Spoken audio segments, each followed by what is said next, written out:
We're understanding much better now that patients are not just a body with a disease. There's a whole person with that, and everything plays together.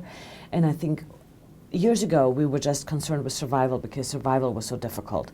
Now we know survival is possible. Now we want to have it in a way that we have the right treatment at the right time for the right patient in an experience that allows their normal life to be diminished as little as possible, and the more we can help them to get through whatever they need to get through in a whole person fashion, then that's what we want to do. And we think that that's probably also the most economical way to go.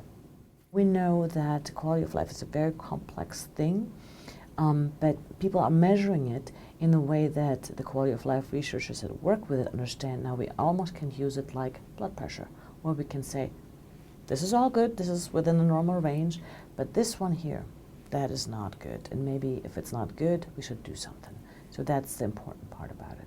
It kind of is if you're happy, but the different things that make you happy may be different for different people. So it is more than just, I'm happy now. It is financial, it's spiritual, it's emotional, it's mental, it's physical health, it's social functioning. You know, are you able to go out and eat the way you know, if you like to do that, or are you restrained from that because now you have a medical condition where you can't do that?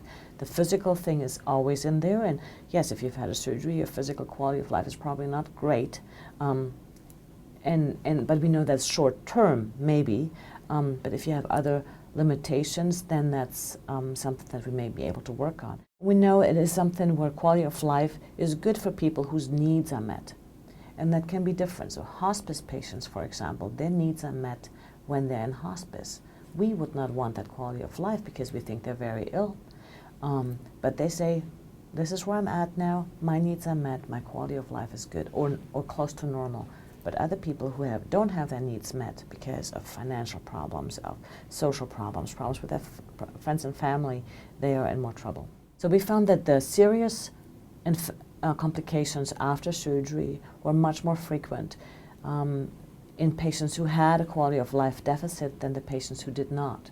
So they were almost 3 times as likely to get a serious complication that needed additional treatment, either additional surgery, additional interventions, than the people who had normal quality of life before surgery. So that's very important.